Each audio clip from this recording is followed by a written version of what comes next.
Okay. Good morning. Good morning. How are y'all doing today? Good. Good? Okay. All right, so forgive me, I kind of came up with this real quick today, okay? Okay, so do you ever have a problem remembering stuff? Yeah? What's something that you do to help yourself remember? Say it multiple times. Okay, Yes. so Or- repeating it. Or I just tell my mom, I'm sorry, but that was too fast to say it again. Okay. So, like, do you ever forget that you have a homework to do? Yes. Yeah? And then I do it at the last second. The last second? day. Every day? Okay. So I forget a lot, okay? So I like around my desk, you'll see Post-it notes all over with like, hey, don't forget this, don't forget that. If you look at my calendar on my phone, look at this. I put everything in my calendar. You see all those dots? Oh my goodness. I know. Every day. Well, some of these are my school calendar, okay? Not all of it's there. But like there's a doctor's appointment. I got another doctor's appointment. And then I got, so sometimes I'll have a parent say, hey, can you send so-and-so something home with them today? And I'm like, okay, let me put it in my phone because I'm going to forget otherwise. So I have a lot of things that I have to do to try to help myself remember, okay? Post-it notes are one of them. Love the post-it note. I don't know what I'd do without my phone beeping at me about 400 times a day. So, did you know that Moses, do you remember who Moses is? No. Okay, that's all right. So, a long time ago, even before Jesus, the Jewish people, the Israelites, were slaves. Okay? And God sent Moses to go and free the slaves. Okay? So, Moses, long story short, there were a lot of bad things that happened, and finally, the Pharaoh let the slaves go. Okay?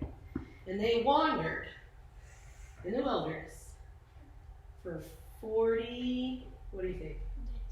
40 days? Years. Years, right? I'm right with years? Okay. See, I had to be reminded just now. 40 years.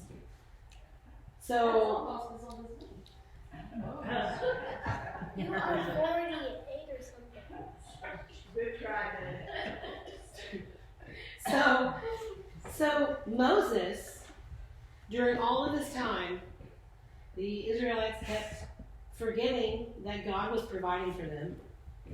And then they whined and they complained, and then God provided for them. And they whined and they complained, and God provided for them. So Moses' job was to take them into what they called the Promised Land. It was God's land that he was giving to these people.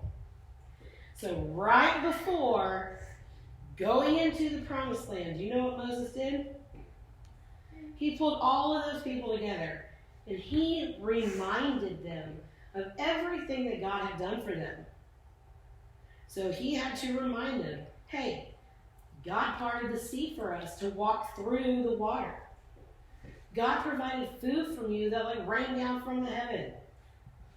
God provided water for you out of a rock. So he sat there and he reminded all these people of the things that God had done for them because they kept forgetting. So I'm forgetful, but I like to think that I like to remember that God has given me lots of stuff. So what I like to do to remind myself is I tell myself, what is something that God has done for me? Well, first of all, God has put me in the perfect job for me. So God has provided a perfect career for me. And I'm a teacher, I love teaching. God has given me so many blessings. I have never had to go hungry because I have that job, and he always makes sure that if I need money, that I have money for my groceries. And God has given me so many blessings. So that's how I remind myself of the blessings. So it can be helpful for us to remember how Moses had to remind all of the Israelites about the great things that God did. We should do the same and remind ourselves of the great things that God does for us. So maybe not all of them in one day. You could just sit there and think one day, what's something that God has done for me? And then just remind yourself of the great things that God has done for you. Like everything. And yes, everything. Absolutely everything. Let's pray. Lord, thank you that even though some of us have a very short memory, that you can help us to remember the great things that you have done for us. And help me to try to remember every day at least one thing you have done for me. God gave them wonderful parents too.